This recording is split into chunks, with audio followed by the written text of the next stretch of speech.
Welcome back to No Chill with Gilbert Arenas. As you can see, we've got a full house today with a legend and a legend in the making. So first start with the legend. Sold over 100 million records through his No Limit label. Can make him say, and how you do that there. I wrote that, had to get that in there, make sure. Star some hood classics. I got the hookup, Foolish, among some other things. Business mogul as well. If it could be sold, he's likely selling it or in the process of about to sell it. And we got a son who just committed to University of Houston, where he'll be balling a few years from now. He did the early commit joint. I don't know. I wasn't fortunate enough to do that. Either. Yeah, I was last minute, end of February trying to get it in. But we got Master P and Mercy Miller on the show, man. We appreciate y'all pulling up. Yeah, like you said, what I love about what Mercy did is important that we're in a position where you can commit early and have your plans for college. Because, most players, they playing with a lot of pressure. Yeah. I think he's going to be able to play with no pressure. The coach believe in him. Coach Sampson told him the other day, it was only 3 other players he seen that remind him of him that he'd actually seen was LeBron, D. Rose, and Westbrook. That he seen instantly that he felt like was special. So when you hear that, yeah, that's great people to be compared to, and just seeing that for me. That just pushes me to drive me to be one of them greats. So it makes me want to keep going. Now, P, you started out at Houston early on. That's where you first started. Before you moved to the Bay. So how much did it mean for you to see your son following your footsteps and going to University of Houston as well? It was great because at first he wanted to go to Duke. As a kid growing up, all you think is Duke. But I took him to a lot of Houston games. When we left New Orleans, we moved to Houston, and I took him to a lot of games, him and his brother. And he always told me, Dad, when I go to college, I want to go to either University of Houston or Duke. So last year, a couple of years ago, we went. He seen all the people that I done played with and everything, from Akeem to everybody. He seen all the legends there, and he felt the atmosphere. He go in there and it's like, man, I want to be on that wall. Yeah. And it was great because he worked hard.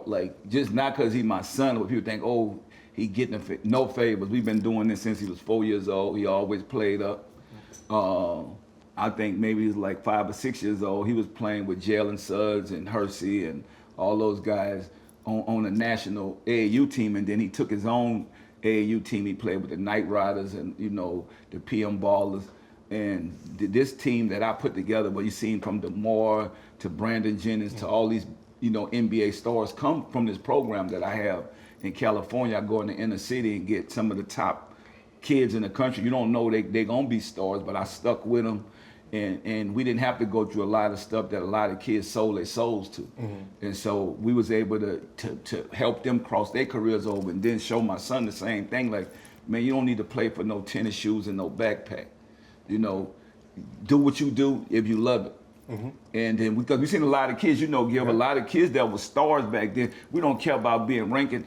People just start finding out about Mercy because they thought he was a senior last year. So he's never been ranked with his class. No, think about this crazy. So when ESPN seen him maybe this year in the summer, they got a chance, what, is he a freshman?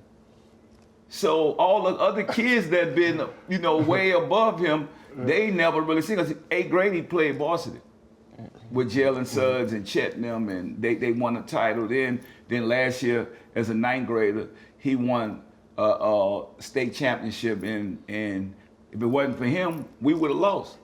We played some of the toughest teams that, what's the kid from Detroit? Monty Bates. Yeah.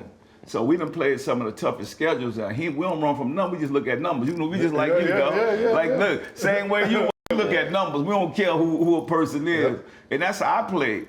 When I played against Milk Wagner and all them dudes, people was like, Milk Wagner, man, I don't know who this guy is, but I got to play him. And if he could take one of these bowls, he gonna be good, because after I played them, Gilbert, they wanted me to go to Louisville, so I was gonna go to Louisville. Once I was gonna be with Denny Crum, but I ended up going to Houston and playing with Guy Lewis, one of the legends, coaches around, and then my son now being able to go to Houston and commit. Because think about it, Hercy, his older brother, is one of the highest paid players, and he go to HBCU. But it's in the OVC, the same where John Morant came from with Murray State and all them. So you got an opportunity to do. We were talking about the other day. You got an opportunity to do something incredible, but he got to score the ball. Yeah. You can't like this game now done changed, and we straight shooters. Yeah. I learned how to shoot the dog with no lights, and so I gave it to my kids. Like, look, if you can shoot the basketball, you won't be all right. And you athletic, and you can do all the other things you could do, and you understand about getting good grades, and then, like Hercy was able to get one of the biggest deals in college. Imagine you already got your own school 2 years picked already. Same guy who owned the Houston Rockets come from University of Houston with me. So that's a really good thing, because it does take the pressure off. Really, because now you don't have to worry about the college and them in the stands seeing, like judging you. You be like, oh man, I gotta perform. 'Cause you just get to go play now. You know what I mean? You get to play, you get to study, you get to, like really tackle, like the things in your game that you need to improve without anybody actually judging it. Like you don't have to worry about like going into the summer, and it's like free agency. You go into the summer, competing with everybody else for college.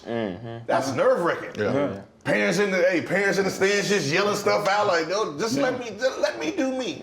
But like right now that you already signed, that's the hard part. Getting that out of the way now is just easy, just training, getting your routine down, you see us win that with Chris every day. Yeah, I see him. That's what I said. So you see what Zaya was able to do right now, go to the G League, but with us, it's like, we got to get that education thing first. Like we've been preparing for that because we got some bigger things that it's life after basketball.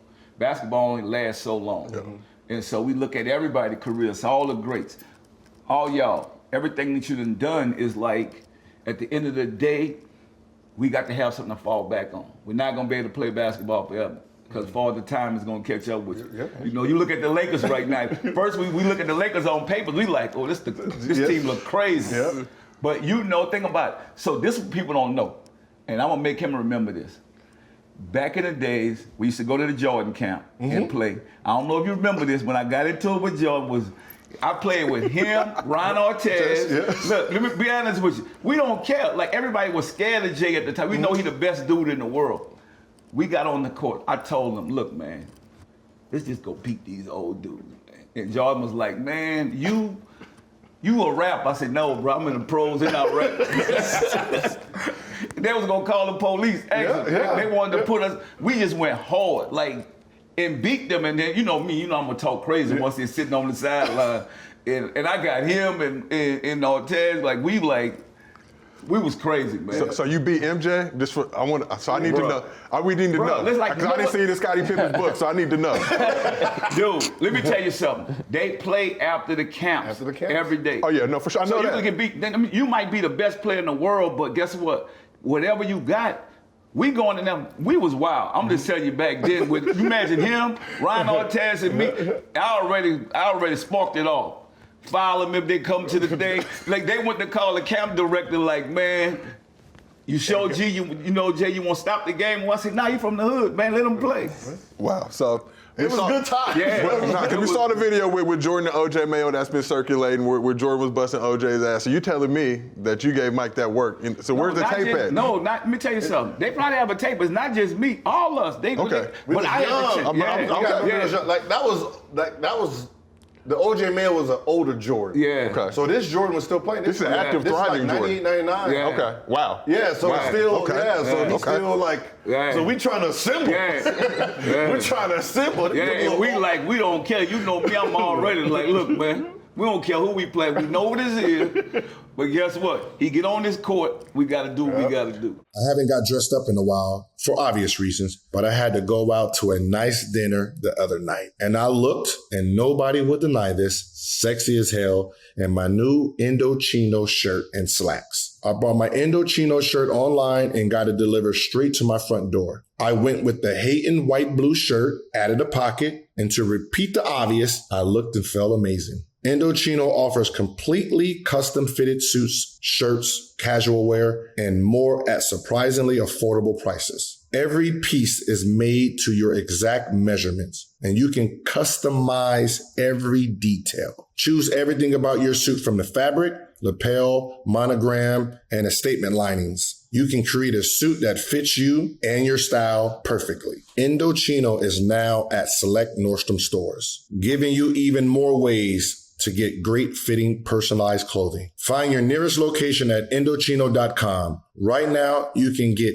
$50 off any purchase of $399 or more by using code NOCHILL at checkout. That's $50 off a purchase of $399 or more at Indochino.com. Promo code NOCHILL. This episode of No Chill is brought to you by Stance. I got 5 kids, and gift buying for 5 kids ain't cheap, which is why this Christmas I'm doing my shopping at Stance. Take it from Agent Zero. You can never go wrong with socks and underwear. And these aren't any socks and underwear. Stance makes the best socks and underwear money can buy. Guaranteed to make merry with quality comfort for you and yours. Stance has made gifts giving super simple this holiday season. Stance premium line of socks, apparel, and more always comes correct with colorful constructions. Innovative materials and choice fits that are built to last. Throw in an all-star curation of A-list collaborators, and those lucky recipients on your holiday nice list have never had it so good. Check out Stance.com for all of the latest, including several different subscription options that are sure to keep your friends and family feeling great all year round. Stance are the official casual socks of the NBA, with incredible designs of your favorite players like LeBron James and Steph Curry. Stance has the perfect gift for every punk and poet on your list. Go see for yourself. It's easy. Just head on over to Stance.com and pick out your styles you think they might like. Enjoy the color and comfort of a life less ordinary with Stance. But Pete, that's the thing too. You used to come up to the pickup games at UCLA and just not. I care about anybody who I play. I'm playing everybody, right? And you know, we got the world's the pre-NIL, but you was blessed with P. Miller gear. I'm gonna go ahead and put. So I was rocking all types of P. Miller shit on campus. Way before his time. But just seeing you out there hooping, not giving a shit. Who was out there? It didn't matter. Magic, whoever, whoever out there talking, you're gonna be out there giving them buckets. And that's what I'm saying. That's where we come from, and that's what I give to my kids. Is like. Man, it's just another. We respect Jordan. Don't get me wrong. He is the man. He gonna do what he do. Yeah. But guess what? You can catch anybody slipping in the night. Okay. That's how it goes. Okay. You catch a body anytime. We all done did it. So y'all gonna have Mike make another last dance to have to address this. We were talking about it was like how close as a hooper. There's like how close was P to making to the pros, and I said realistically, back then. You're talking about dropping a CD every week? Like he was dropping a CD every week. I said, he's 2 CDs, he was 2 CDs. If he didn't drop 2 CDs that year, he would have made it to the pros. Because I said, when it came to just straight hooping, he was a hooper. Like your dad was a hooper, right? It's like, but when you're talking about like catching that next level, he didn't have the training you had. Now, if he had the training you had, bro. You know what I mean? Like it's just like, instead of 3 hours of studio time. I went to the wrong, I'm gonna tell y'all something too. I was ahead of my time and I went to the wrong team when I go back and look at it. So I went to Charlotte. Bob Bass was the GM. Older white guy, he told me, he said, Percy, this is a Bible-built city and your music is pure filth. You're a hell of a basketball player. So I knew, at that time I figured it out that my music got me in trouble, like he said. So it was like we wanted, but we had social media and all that back then because the games was crazy. Like I went up again, you go back and look, Sam Cassell, BJ Armstrong, it don't matter. These dudes was dogs, but Sam just tell me when I get in the game, man, take me out, they about to put P in. He know I'm gonna foul. He said, he gonna foul me. He's like, cause I get in the game, they'll be like, man, we good. I said, yeah, we good. But we play some teams. And then when I got to Toronto and played with Vince and Tracy McGrady, it was like, Coach might tell me, look, P, go after such and such.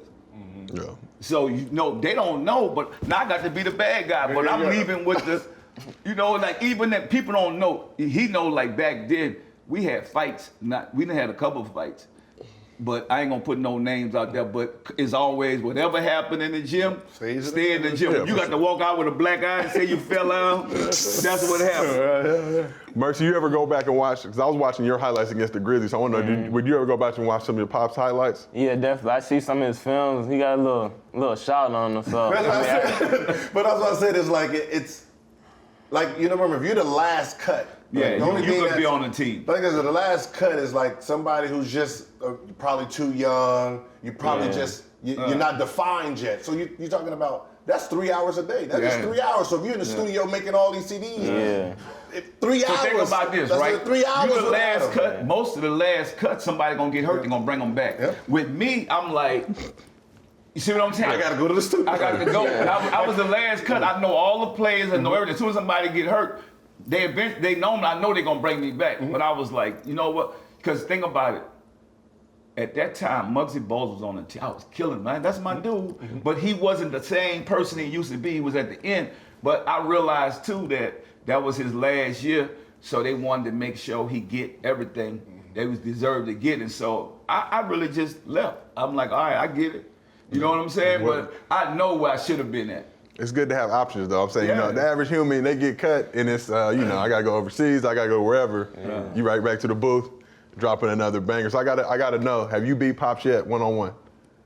I mean, we ain't play one-on-one. We do shootouts. So Okay. Who jumper wetter? Who? Only Miller could beat me. Probably Reggie Miller. That's what I'm gonna say. That's what I'm gonna say. So I gotta know, where'd you get? Because you young, talking big. You know where you got it from. you know where you But you gotta go out there and But deliver. you know what? We always go at it. It's a competition in the family. And I mean, I done created some shooters. Like, that's what we do. You know, I know how to shoot the ball, taught my kids how to shoot the ball, and he just special. We talk about, like, just like he said, I definitely compare him to, and Reggie Miller live on our block now, so we gonna see. Okay. You put it out. Hey, Reggie, you gotta. Reggie, look, man, and go on handle it. You know what I'm saying? But you know what? What's good though, it's a blessing when you know that you could do something so good, and then now your kids could do it better than you. You know, but what I love about it, I told him, don't do nothing for the money. Do it because you love it. Because we don't live in a project. So I did it because I wanted to make it out the hood. He do it because he just loved, man. He bouncing the ball, he shooting, I look out. I'm like, man, there you go again. But it shows in the game that he put in the time. And, you know, to be able to play against Ben Simmons, all the guys that played, you know, over there with Chris, to play against pros, like, we couldn't get that in the 9th and 10th grade.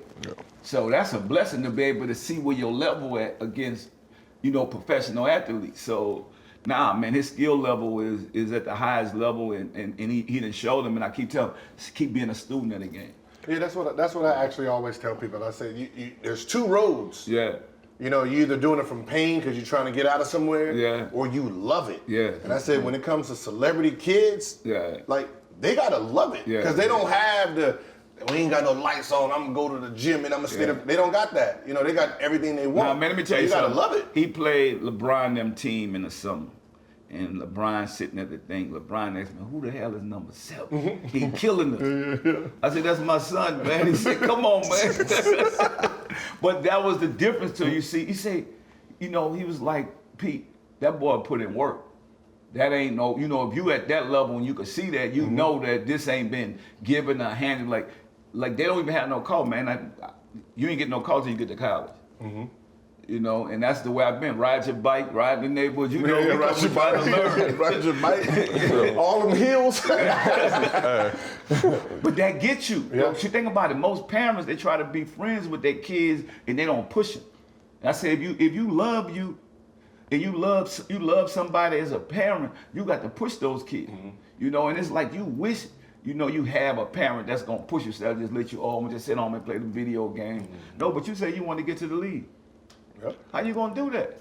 So talk to me a little bit about being a dad, and Gil, you do a lot of the same things. You gotta, you know, there's points when you're the dad, but there's points when also you gotta be a coach. And I had the same thing with my pops, where you know, he had to embarrass me in front of the neighborhood, or whatever it may be, or in a game or whatever. We done been in there together. I see how he on his son. Because you just want him to get better. I'm on him. Who else gonna be on him?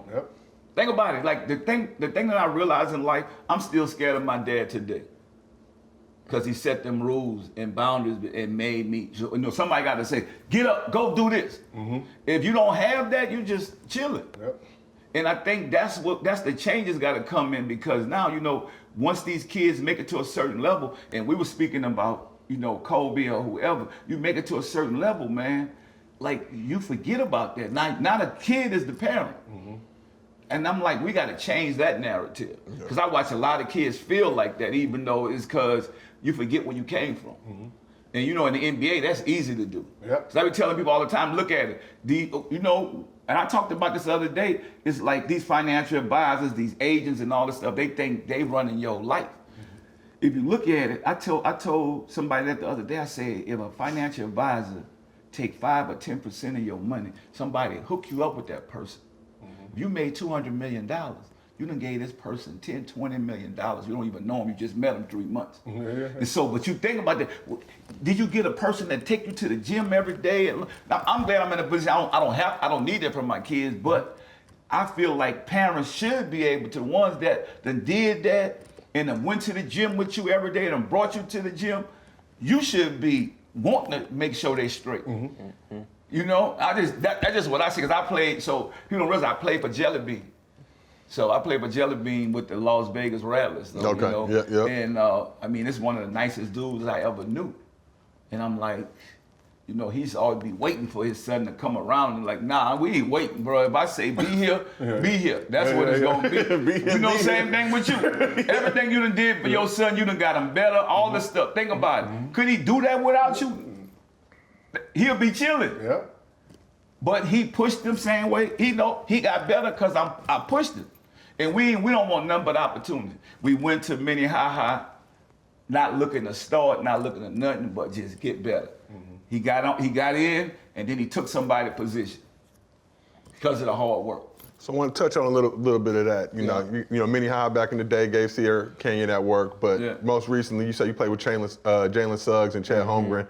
Just what was it like playing with those guys, and how have they really impacted your game? Like, what did you learn from playing with a guy like Jalen and a guy like Chet? Yeah, going against them every day, you're not gonna play nobody better than them. Then Chet was the #1 player in high school. Jalen, he's top 5 pick. So seeing that every day, this got me better. I feel like it put me in a good position to just keep growing my game, see what's at the next level, see what the top dude's gonna be, and to see where I'm at. So it just really pushed me. So right now you're homeschooling, right? Yeah. Does that give you an advantage?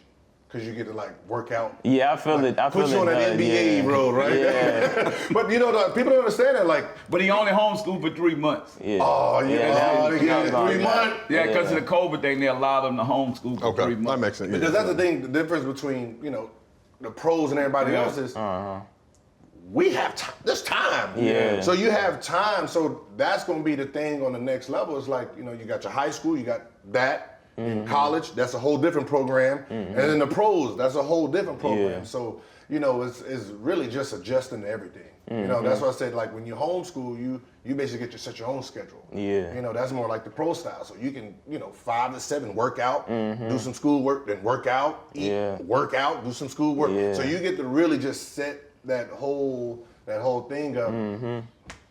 For 3 months. But you got to do that. You're going to do it for 3 months. And that was good. But I think everybody's journey is going to be different, just like your journey was different. Think about it. Even though you went through the fire, by the time you came through, people realized that you was the real deal. And I love it when people don't believe. Everything I did, nobody believed. I feel so many times, but I feel with my hands and fall and got up and start running. I always laugh at the haters. I'm like, yeah, you don't believe, you don't see. I see the vision, it's cool. You ain't got to see it. And I think that's why I was able to get to my success by looking at, man, let me go chase my dreams. Let me not worry about what somebody else thinks. It might take me a little longer.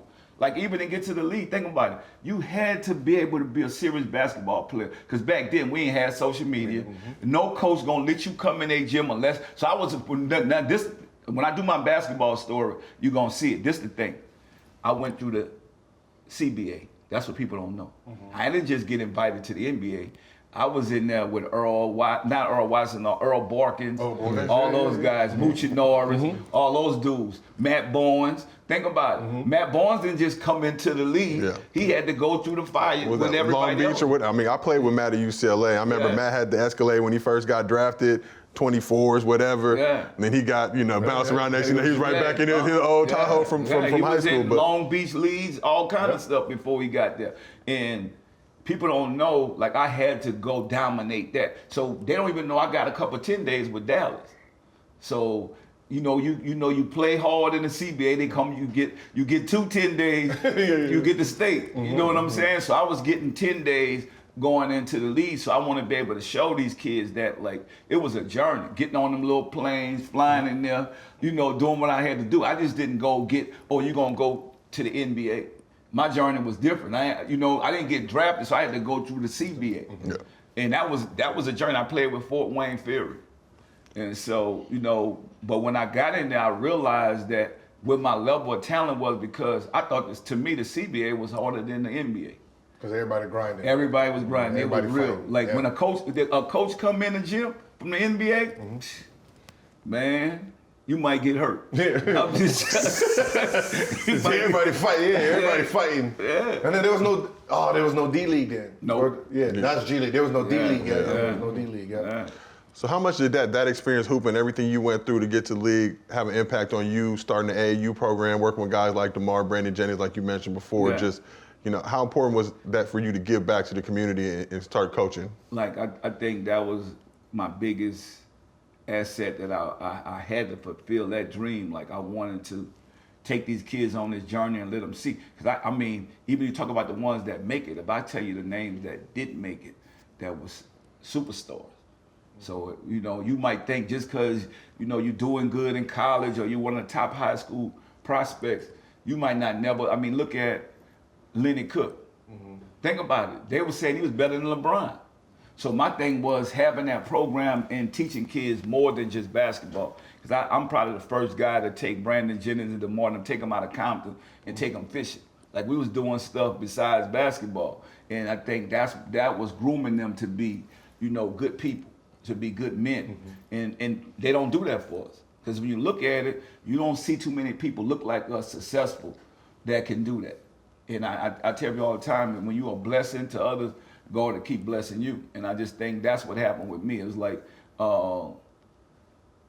I had Stackhouse come and play us in the 8th grade, and DeMar dunked on him in the 8th grade. And that's when I knew DeMar was special. I was gonna ask you what was the moment. That's when I knew. He dunked on Stackhouse. You could ask Stackhouse this in the 8th grade in our practice. I say, man, if you keep this up, you're gonna be all right.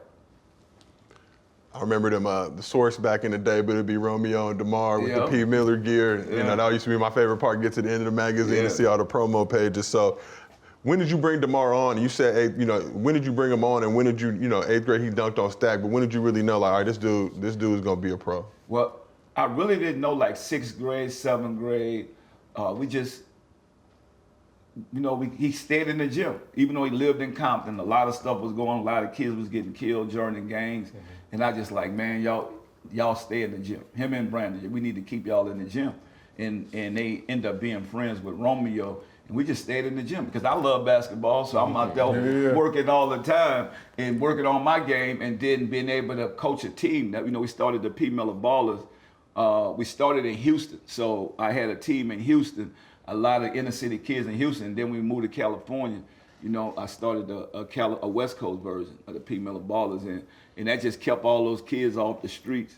And man, we just ended up being family. And then we didn't have to go and sell our soul to all the big. Because we was in all the big tournaments that you had to be with Nike or Adidas, but they had to let us play. We had the best talent. So DeMar won. Matter of fact, DeMar won the dunk contest against Kevin Durant in 8th grade. In Las Vegas. What does Rome rank? Man, let me tell y'all something. People don't know Rome is probably one of the toughest basketball players. He was like an AI back in the day. Yes, he was. I'm telling you, Yes, he was. like he Remember, was I tough. coached him in Jordan camp. Yeah, he was tough. But that was the whole thing with the Jordan thing. They wanted to make Romeo take the P. Millers off. Yeah. And Jordan said, you can't wear that here. So Rome called me and I said, look, if y'all beat me, I'm gonna put them on some Nikes. They didn't win, so guess what? He not wearing those Nikes. He wearing the Pete Millers. Yeah, bro. That's what I said, bro. Rome was a beast. Like I'm telling you, he was a dog. Nice, He know he bro. coached Rome. That's what I coached him in. That he was nice. Yeah, but he put a lot of work in. People don't realize that. So let me tell you what He was Rome quiet thing. too. He was quiet. Yeah, let me tell you what Rome problem was. Rome should have never went to USC. I mean, that's always. I'm gonna tell you what he should have went. That's He always should've the right went to answer, Florida though. State. Florida State was on him tough.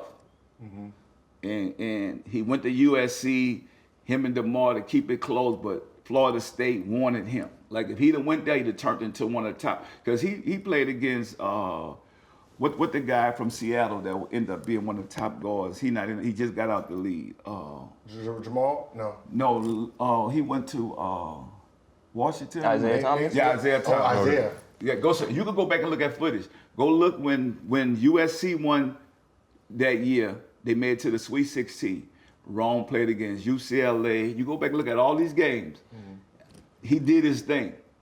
Like he was one of the quickest guards back at that time. I'm talking about he was fearless. Go back and look at it.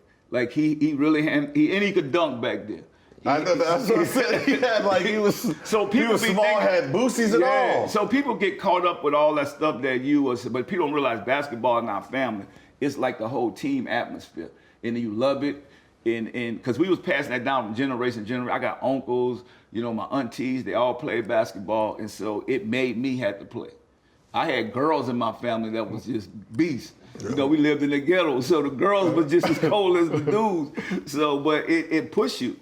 And I think with Romeo, like even when we played AAU, so you go back and look at it, Romeo was like scoring a lot of the punch for the P. Miller Ballers.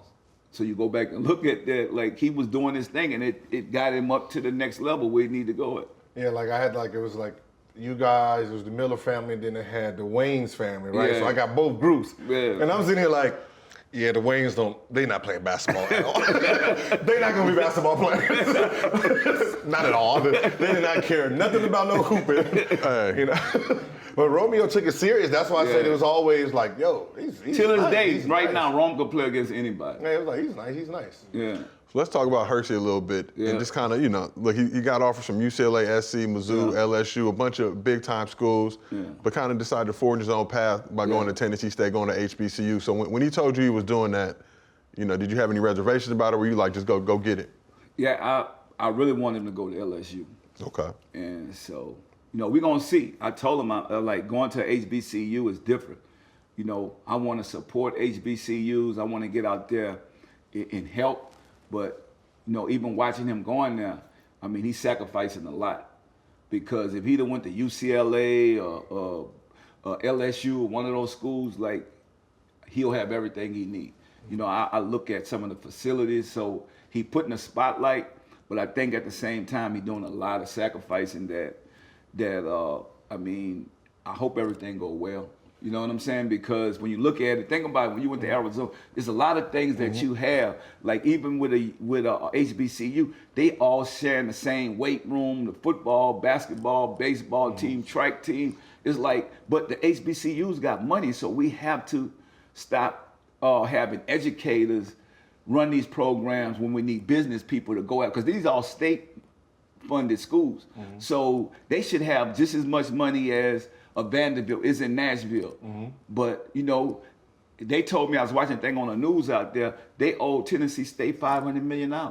So that school should be laid out. Laid out, like you Laid say. out. But for some reason, we have educators trying to be business people in those schools, because think about it, when I went to University of Houston, you got people putting money into the university because in the sports department, Just the because they know sports, the sports are going to bring the money back into the school to keep the higher learning going. And I think our culture have to catch up with that.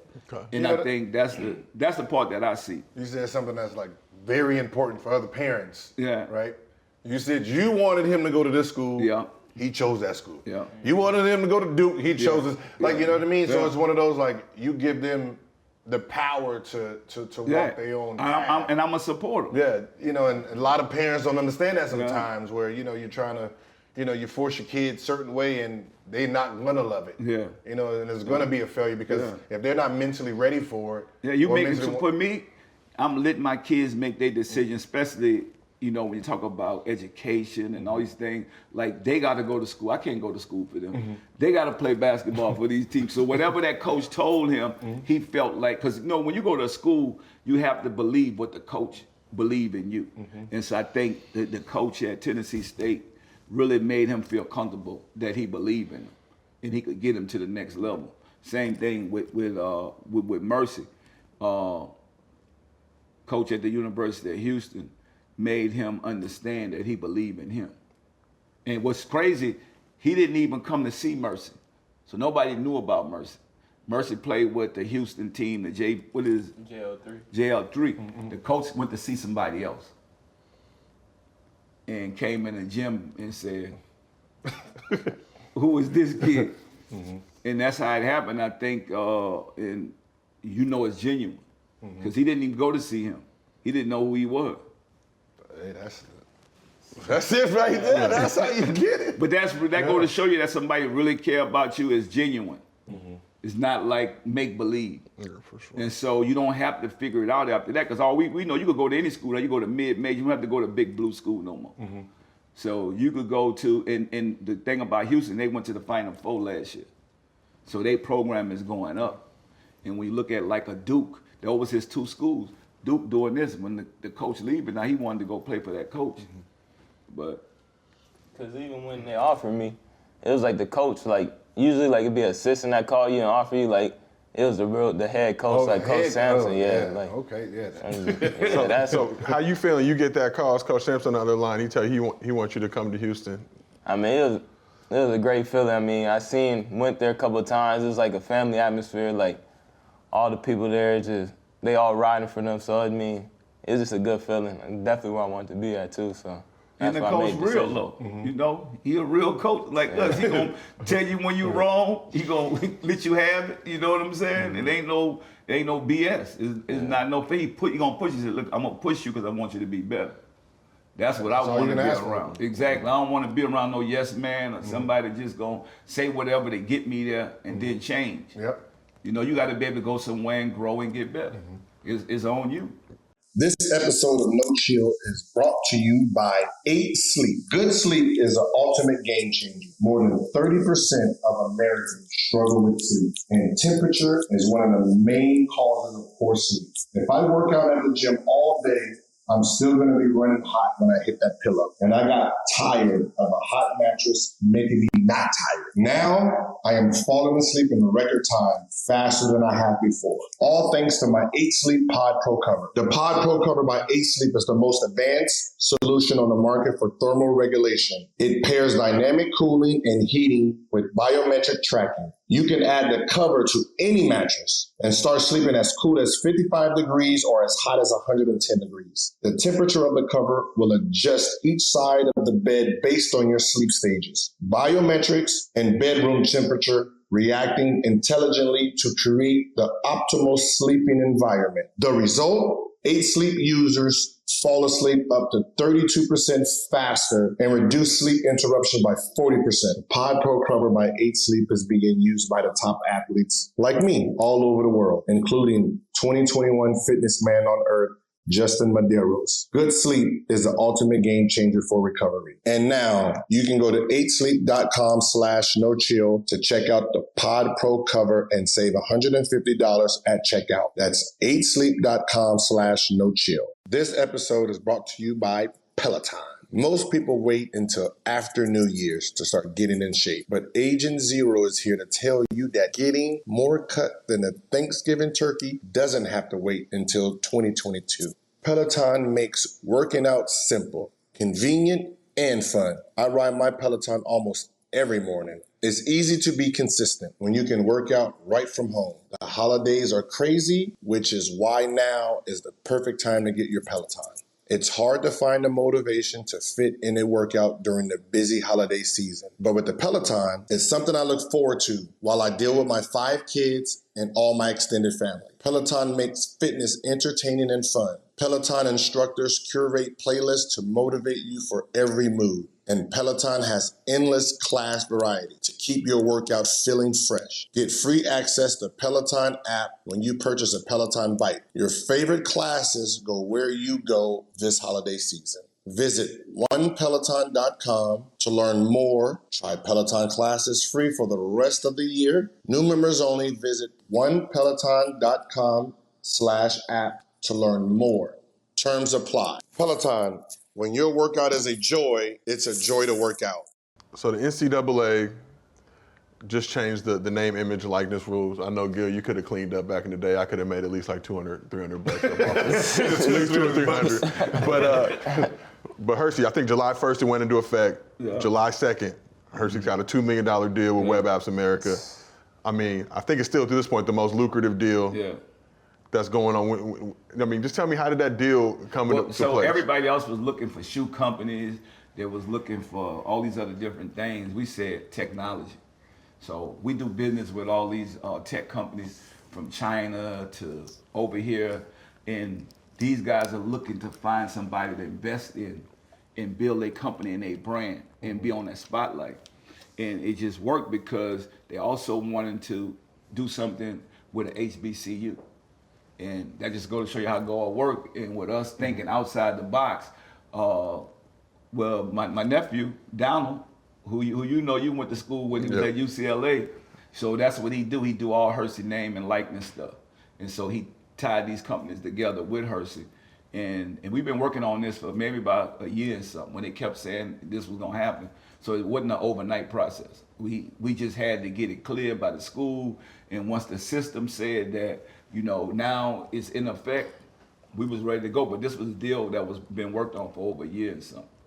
So Mercy, when you see that, you know, you still got a couple years left. You're like, I already know. 10, 20 minutes. We're trying to get 5. Well, look, think about this, right?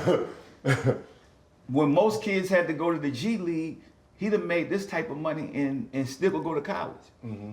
So he could still go develop and get better and have his education to go with him and still be able to, because think about when I was in college, I made $400 a month.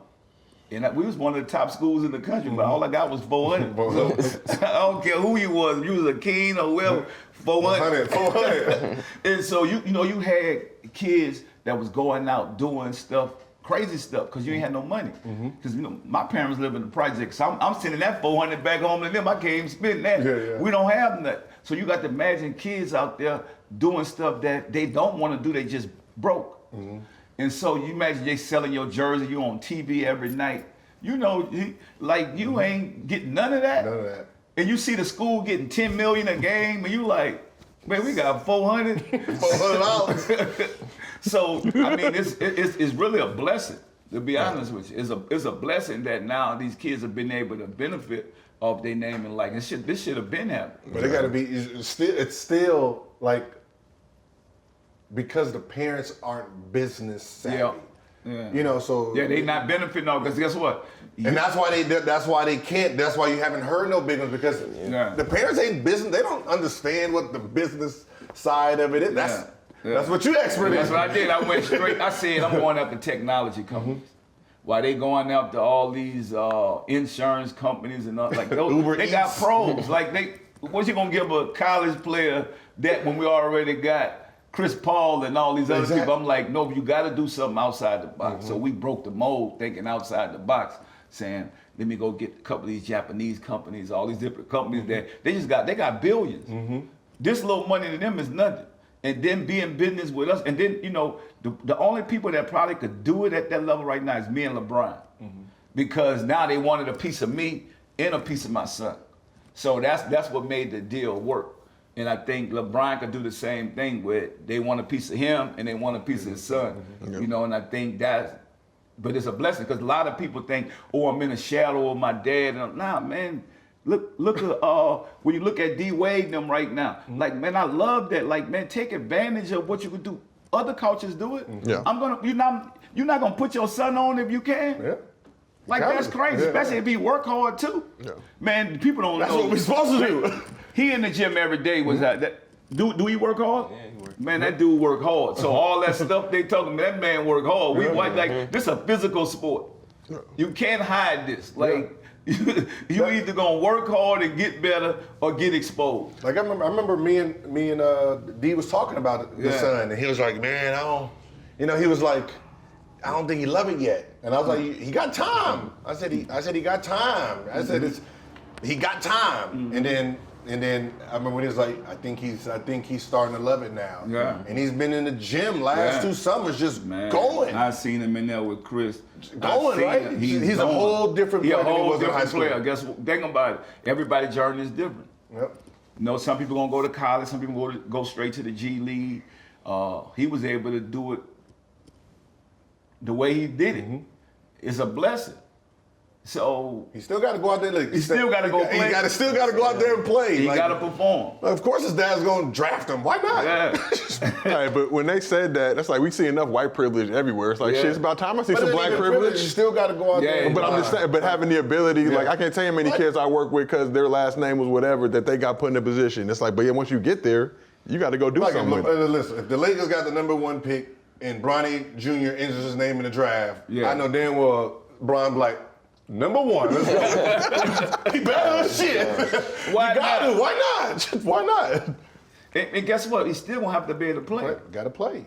I'm gonna do my job. You do your job. Yeah. That's how that works. Yeah. So Pete, we got you here. I got to get you a little bit just on the music, man. I think obviously that's how I first came in. I think the Make 'Em Say video, I was about high school. I checked that out, but a lot of people don't know. So you moved to the Bay. Yeah. You moved to the Bay from New Orleans. Yeah. I just wonder how much of an influence did the Bay have on your music, have on your career, and just impact kind of where you are today? Well, I got my independent game from the Bay.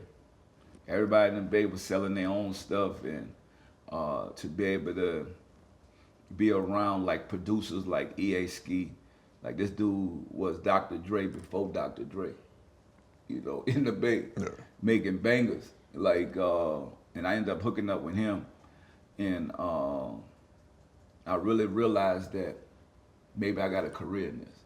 I started out, I had my record store. No Limit Records was a record store, a retail store.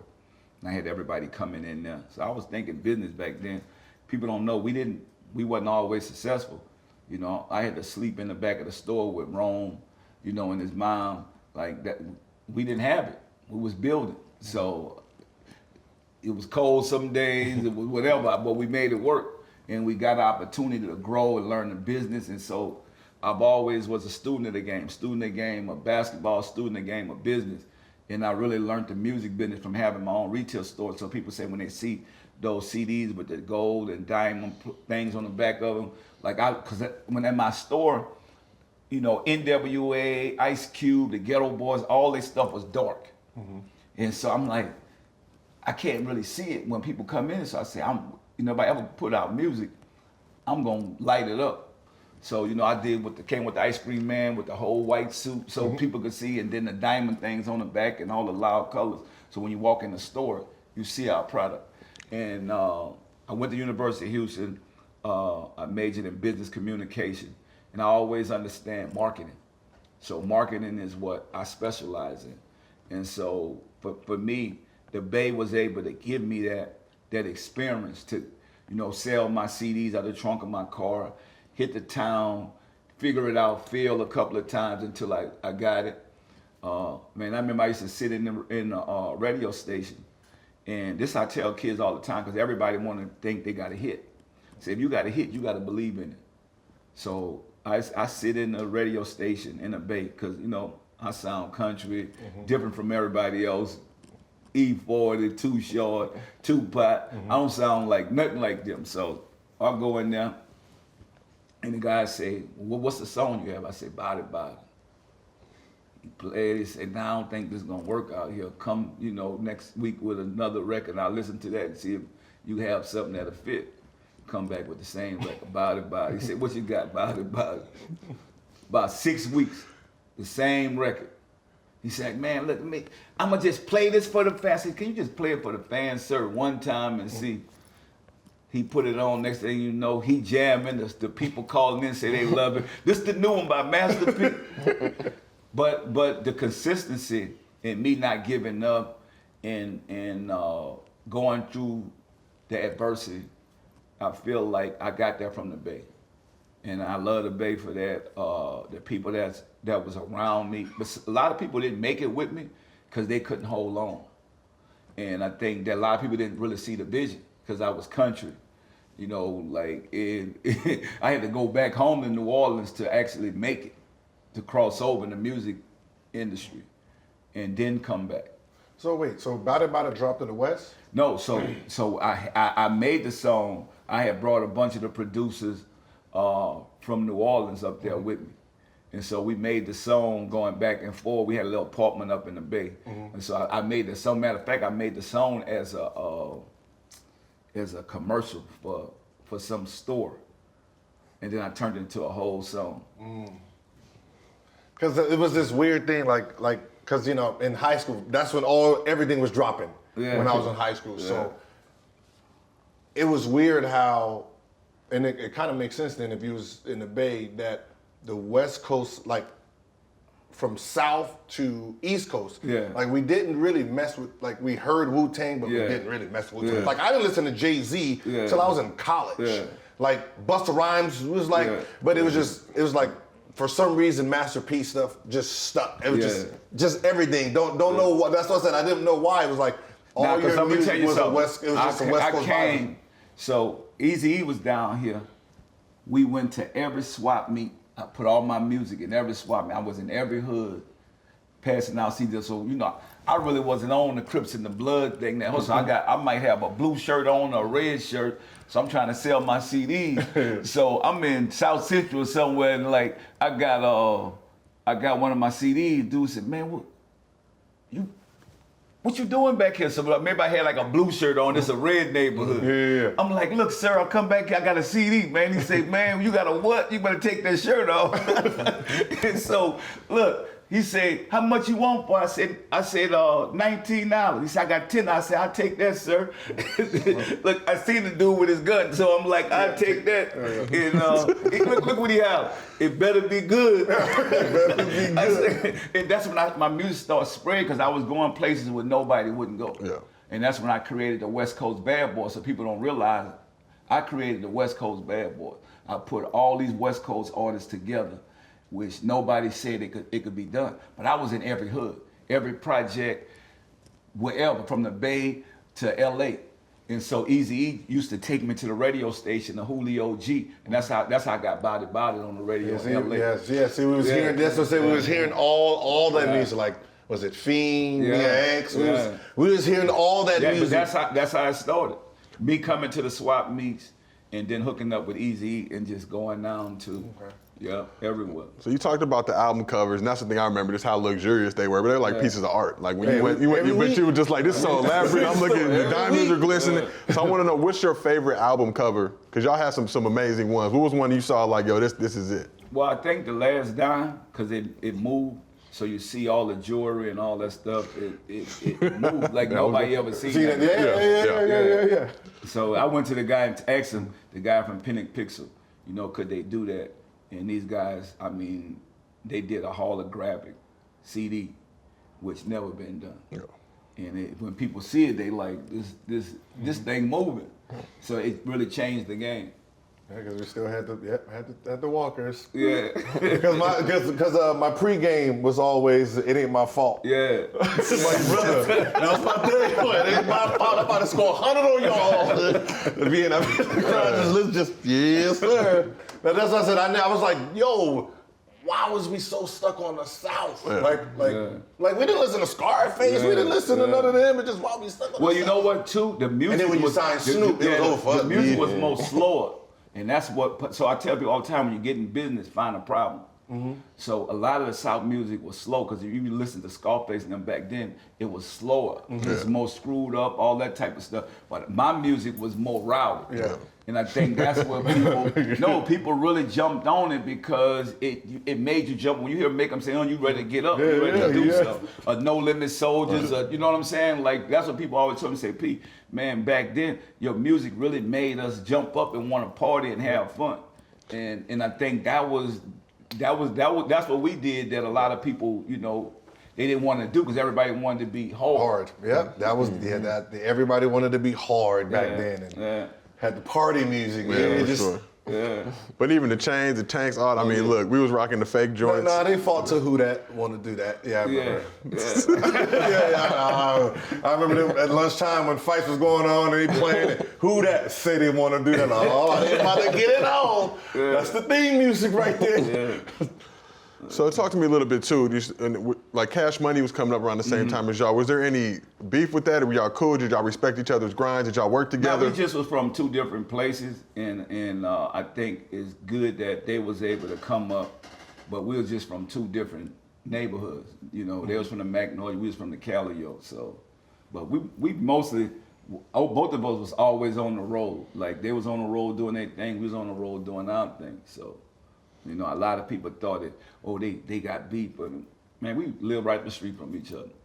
That's two big. That's two big labels, same area. Yeah, for sure. Yeah. Doing amazing, about that. Yeah, doing amazing stuff.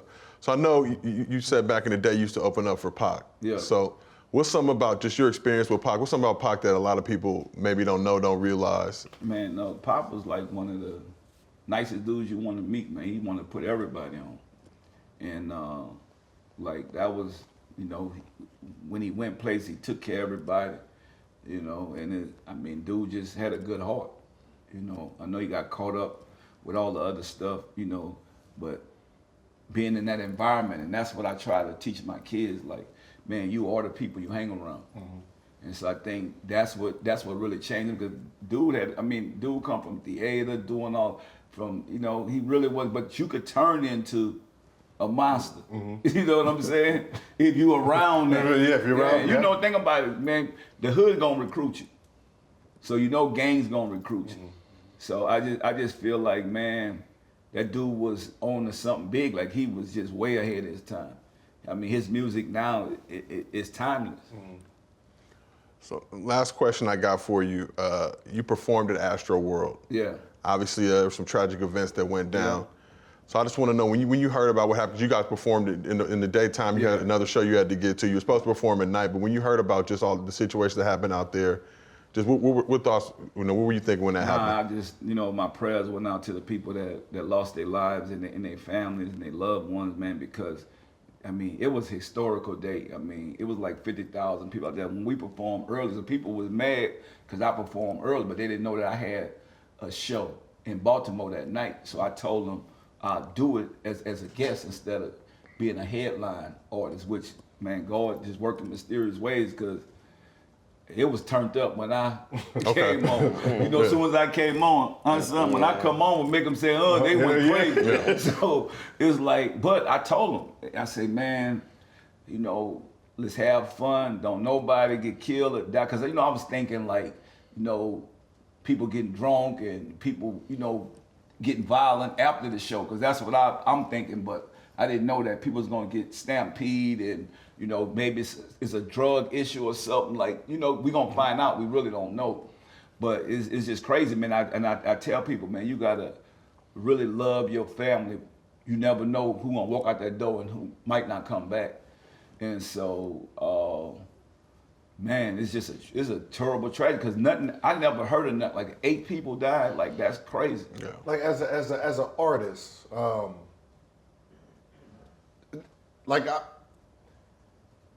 it ain't something you can control. Nah. You know what I mean? It seems like, you know, like I see they're trying to sue Drake and of course Travis, but it's like they can't control that. Well, but I think what we're gonna find out, the real thing about it, it's really not Travis' show or Drake's show. It's a Live Nation show. So they the one approved everything. They the one got approved by the city, in the police department. You think an artist gonna be able to do all that? Yeah, they gonna put your name on that. But let's be honest. And so we gotta stop that, man. Like, for me, when I looked at it, they had a lot of police outside. I think it should have been a bigger presence inside. Yeah. That's what I think. And you only gonna be able to learn from this. Like this tragedy is gonna have other concerts that throw festivals with large amounts of people like that. You need, cause think about it, even as us, when we see the police, you're gonna kind of tone it down a little bit. So if you see a security guard, you might turn up. Man, I ain't worried about no security. But when you see the police, think about it. Like a lot of these festivals really gonna have to start investing in the police, especially inside controlling those crowds instead of outside telling people where to go at and where they can't go. And so I think that's just what I see that's gonna probably have to happen. And this tragedy probably had to happen to probably save even more lives. Because a lot of these shows was gonna keep going. I mean, keep getting bigger and bigger. Keep getting bigger and bigger. And so I think that now people are gonna learn from this, and they're gonna have to spend the money to have the police there to kind of like keep the crowd in order. And then they're gonna put them back in arenas where everyone can actually sit down. Yeah. I mean, but you know, when you're having a festival, I mean, they've been doing this for years. Man, go look at Woodstock. Like, tragedy's been happening. Yeah. But I just think this is something different because there's a lot of younger people, and you know, it was more wilder, you know, and also drugs might be involved too, because I heard that they, you know, some people was getting stuck with something, right? Yeah. So because that's what I was saying. Somebody was because you know, you got to imagine right now, man, this whole fentanyl stuff is killing our people. So when I think of those large numbers, I would see like 1 or 2 people, but 8 people. That don't sound like just. That don't sound like an accident. That's what I'm saying. Yeah, because I mean, even with something going on, if someone's sticking someone, and like somebody's dropping, of course the reaction is, yo, let's move, and then stampede is going to happen. And somebody's like, well, they didn't stop the show. Like, how do they know? That mob mentality takes over. They got things in their ear trying to get the beat on. They don't really know. They don't really know, but you know what? It's like, I mean, it's a sad message that we got to wake up and we got to love our people. Yeah.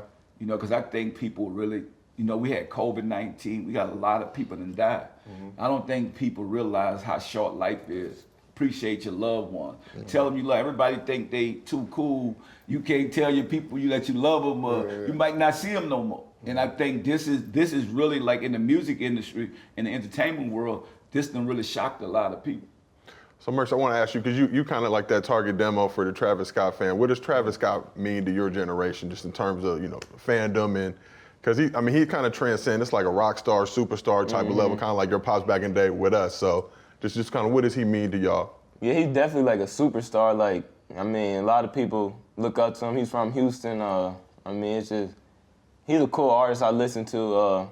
I mean, that's definitely like the, I guess, aesthetic though, like with his type of like music, he brings out crowds, like everybody like rage and stuff, like so with that like event, like being there is like just crazy, like seeing that and just, I mean, it's mind opening, like it's just, I don't know. Yeah, but that's really not for me though. Like, for sure. Are you in the gym? You're in the gym. And who was like, man, I ain't got time for that. Man. Nah, he went with me, so it was like. Oh, you backstage? You backstage? You there? You in there looking at him like, yeah, I see y'all down there. Okay. But nah, P, we really appreciate you pulling up, Mercy. We appreciate you. We're gonna keep watching your career, and excited to see you in Houston in a few years doing your thing, man. And you keep doing everything for the community with all the businesses and everything you got going on, man. We really appreciate you. Yes, sir. This has been No Chill with Gilbert Arenas. We'll be back with more very soon.